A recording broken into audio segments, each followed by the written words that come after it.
Hey everybody, Neil here. I'm with Preston Conder. Hey Preston. What's up, Neil? It's good to see you, man. You know our church's mission. It's simple. Love God, love people, and make disciples. And so you've got a tool that you're going to share with everybody today that's helping people all over the world to make disciples and in some cases even start new churches. That's right. It's incredible.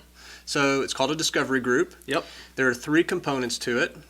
Look back, look up, and look forward. And you're going to talk through each one of those pieces. So start by talking about looking back.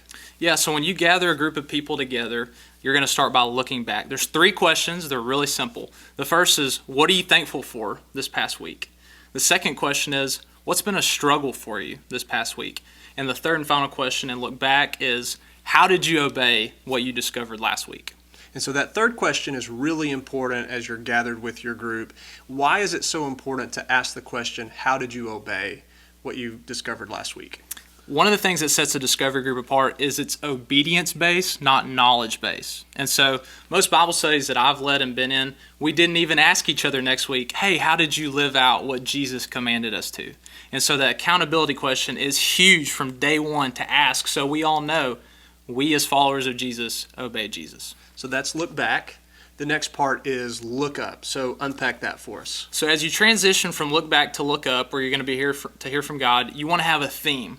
So you might say, hey guys, we're going to turn to Luke chapter 4 and we're going to continue our study of discovering Jesus. So you'll have a theme, discovering Jesus. You'll tell people to turn to Luke 4. You might have to give people a hard copy of a Bible, turn to the Bible app, or even print out pages from Bible Gateway so that everybody has a copy. Okay. And the next part, once everybody gets there, is you're going to read it, and retell it. Okay. So we want to read the Word of God over and over. One translation could be like the NIV. Another translation could be, say, the ESV. Okay. You'll have multiple people read it, and you want to preface the reading by saying, hey guys, we're going to read the passage twice, and then we're going to retell it in our own words as if we're telling a friend who'd never heard this. So pay attention. So we'll read the passage. We'll read the passage again. And upon reading the passage the second time, you'll just say, so what did the passage say? Let's retell it in our own words. Okay. The whole group will retell it, and then you're just going to ask 2 questions. They're so simple. What did you discover about God from this passage? And what did you discover about people from this passage? Okay, so let's say in the question when you ask, what did you discover about God? Someone responds and they say something like, well, I really struggle with this, Preston. I don't know if I believe it. They haven't exactly answered your question. What should you do if you're facilitating a group like this? This is really common. Affirm what you can, and then just encourage them, well, let's just assume that there is a God. Let's just assume it's true, even if you don't believe. That's okay. What does this say about God?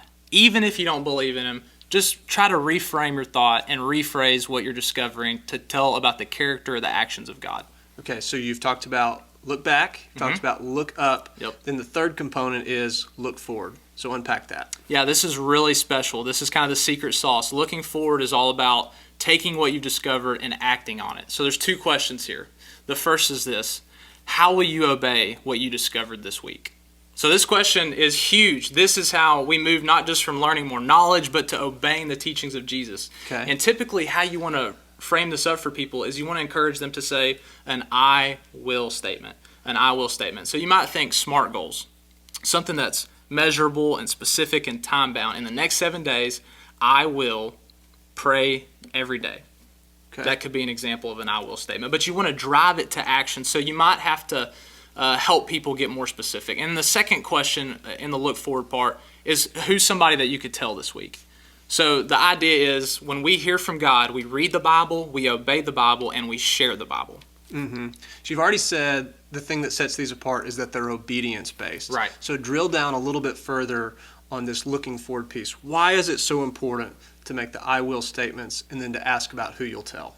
So typically, we're really good at saying what we've seen in the Bible, learning more, taking in more knowledge, but we're not very good, and I'm not very good at getting specific in how we're going to obey. Jesus said in the Great Commission, Matthew 28, He said, teach them to obey everything I've commanded. He said in the Sermon on the Mount, the wise person hears my teaching and acts on it. So Jesus is calling us as His followers, as He's Lord, to follow Him and be obedient to all of His teachings. So we've got to be obedient and try to be as specific as possible. Okay, and so this is really very simple. Super simple. So the question I have, and probably many other people would have, is how is this being used to reach, mature, and multiply so many people all over the world?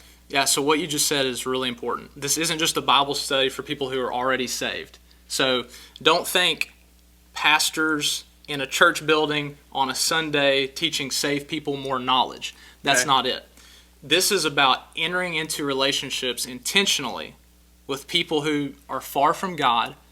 Maybe you know them at work. Maybe you live with them in your neighborhood. Maybe you go to the gym with them. This is a way that you can enter into a relationship with them, have a casual, meaningful conversation, and then invite them to discover Jesus with you and a group of friends. And so by doing this, first of all, anybody's welcome. So typically when we think of a Bible study, we think it's only Christians. We think this is only for saved people. But with a discovery group, everybody can come discover. And all of the questions are worded in such a way that a Christian or non-Christian can share what they're thankful for. Mm-hmm. And eventually, it'll turn into worship. Eventually, that what's a struggle question can turn into, well, you're struggling with this, I'm struggling with this. Let's minister to each other. Mm-hmm. So from day one, you start people how you want them to finish. And so by teaching obedience from day one, even to people who aren't Christians yet, they're learning, hey, when we read and hear from God, we obey God and we share what God's teaching us. And so this results in disciples making disciples, groups starting groups, and even simple churches starting churches. Mm-hmm. And so anyone can do it. Anyone can facilitate it because we don't need a master teacher. We don't need somebody with seminary training. Anybody can ask these 7 simple questions. Right.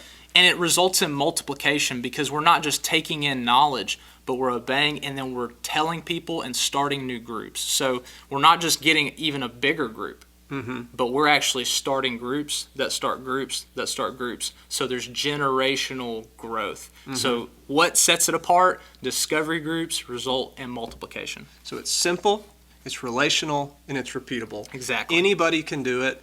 So we hope that you'll take this tool and use it to make disciples.